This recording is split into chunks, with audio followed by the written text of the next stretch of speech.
Thank you very much, Narinder, and thank you to you, Monsieur Daou, and for everybody here at CAFICS for inviting me to be part of this celebration. I should say, particularly for the UNICEF, the ex-UNICEF employees, a bit about who I am not and who I am, because I've often spent much of whenever I'm visiting UNICEF programs, longer serving local UNICEF staff are always excited because they think that I'm the David Morley, and I'm not, clearly. He was the remarkable physician who did so much in the area of global public health, from his work in the 70s, creating the MUAC bracelet, to ways to really revolutionizing a lot of public health and pediatrics around the world. So I'm used to disappointing people, and I hope I haven't disappointed. Yeah, where there is no doctor, donde no hay doctor, which is what I first knew, was his great work. So I hope I didn't disappoint you. On the other hand, if there are avid CBC listeners, it's who like the Vinyl Cafe program that was the stories that Stuart McLean told for many years and were beloved across Canada. Actually, my family and my surname of Morley was Stuart's gift to my wife and me. We were old friends, we were longtime friends, and so in those characters named Dave and Morley were Stuart's little gift to us. And Kate, I should mention that Stuart's son Robbie was a UNA, did volunteering at the UN through UNA of Canada. I want to talk a bit about COVID. Bill Gates a couple of weeks ago said that what he sees happening is that we're losing 25 years of social progress in just 25 weeks since the pandemic started. Now, for us at UNICEF, it's not been a direct child medical disaster, but it's absolutely been a child rights crisis and disaster these last 25 weeks and what we've lost. We are seeing the lockdowns and the risk of illness to frontline health workers has brought many health systems to a halt, and worse than to a halt. We see the impact in Canada. Think of what the impact is in countries in sub-Saharan Africa, for example. It's disastrous.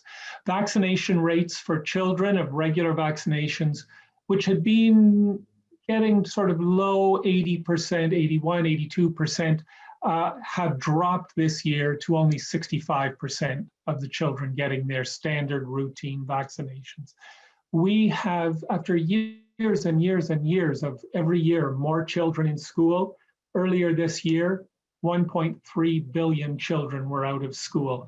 And still today, about 600 million children are out of school. We don't know what that impact is going to be, except we know it's going to be devastating. And we know that mental health, children's mental health in lockdown, in not being in school, is going to be made so much worse. So our colleagues at UNICEF around the world are working on how do we mitigate the worst impacts of this. We are installing more water points. We've been doing more work on hand washing.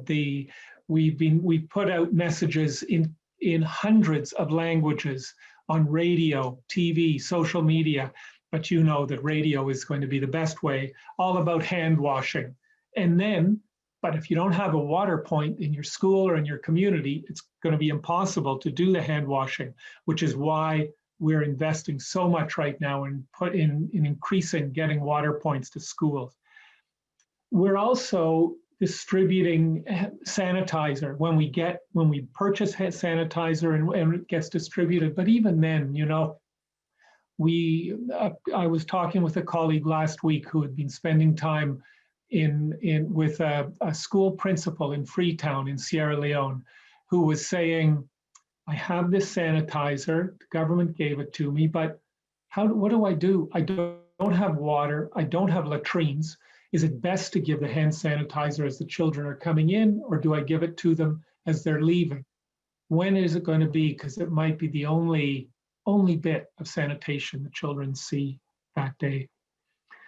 We are investing a lot. We're partnering with places as diverse as University of Cambridge and Microsoft to work on to improve distance learning and to take advantage of this moment when governments are realizing the fragility of their education systems to try and see if we can get online learning going to schools around the world. And that's one of our goals by 2030, is to have every school be connected to the internet. But until there's a medical solution, it's not going to be. We know we need that. We need a vaccine as well.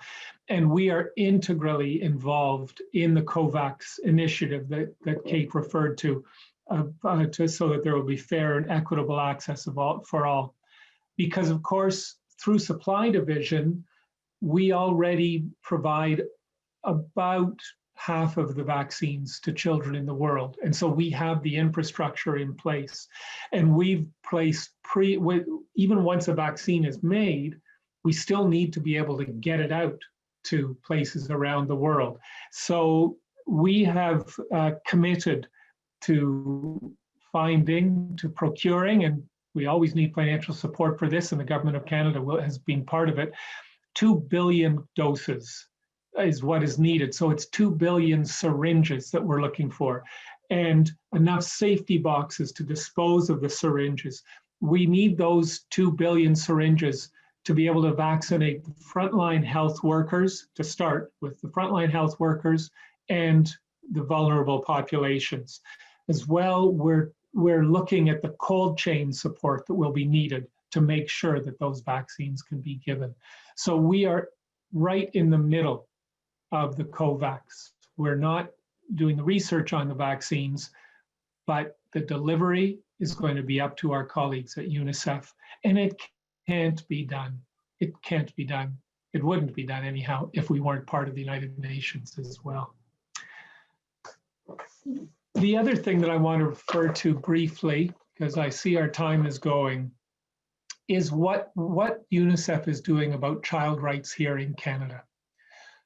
Every 18 months or so, the Innocente Research Center of UNICEF, which was a gift from the government of Italy and is in Florence in Italy, produces statistics looking at the relative comparison of the well-being of children in wealthy countries. Our most recent report came out at the beginning of September, and it looks at the 38 wealthiest countries in the world, looking at the indicators for what child well-being really is. This is the stats we have were before the pandemic. We look at mental health, physical health, and schools and skills for life. And we take external data and also children's self-reporting and then compare it across the wealthy countries. And of the 38 world's wealthiest country, to our dismay, Canada came 30th. We are not doing what we should be for our children. It starts with poverty and it goes from there. 1 out of every 5 Canadian children live in poverty. 1 out of every 3 Black and racialized children live in poverty. And in First Nations, it's almost half of First Nations children are in poverty. And poverty and income inequality always have a negative effect on child well-being. It increases issues of food security. It increases issues of mental health for children. It increases issues where children who are the poorest know they're left out, and increases mental health and anxiety for the middle class children who fear dropping out as well.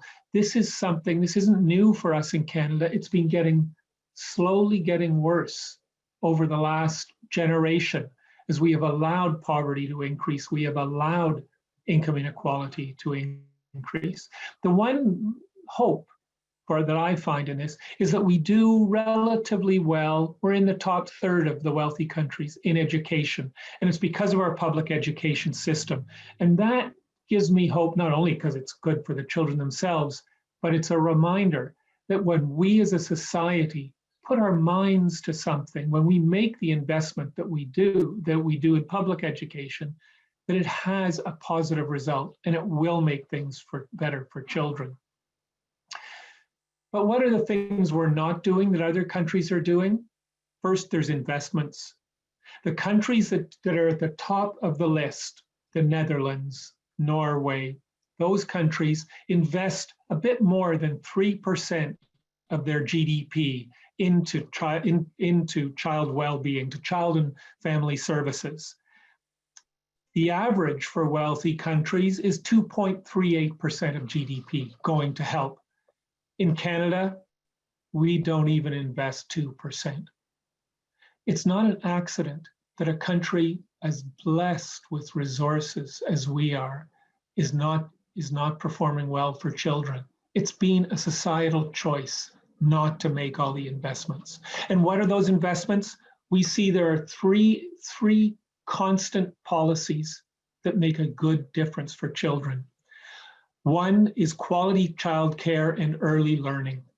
We see that lays the foundations for a good future for children.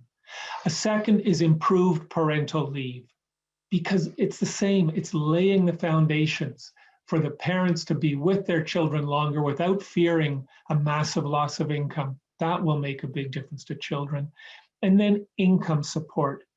Canada has started the Canada Child Tax Benefit, which we advocated long for and have worked together with the federal government on. That's helping bring down poverty, but it needs to come up more, and that will make a greater difference in the long run.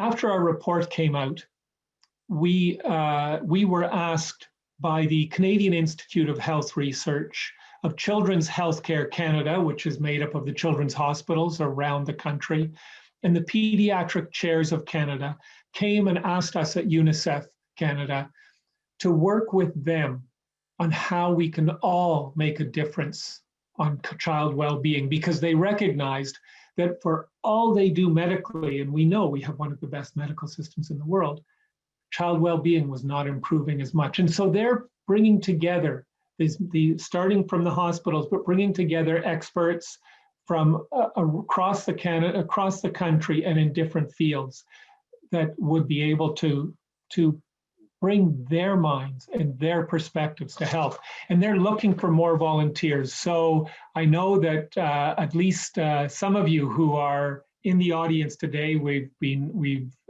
have volunteered to be part of this. And it's also, and Nilafar is putting out a comment there, and she's one of the people who has volunteered to be part of the Inspiring Healthy Futures. And if you want to be in touch with Nilafar or with me, you can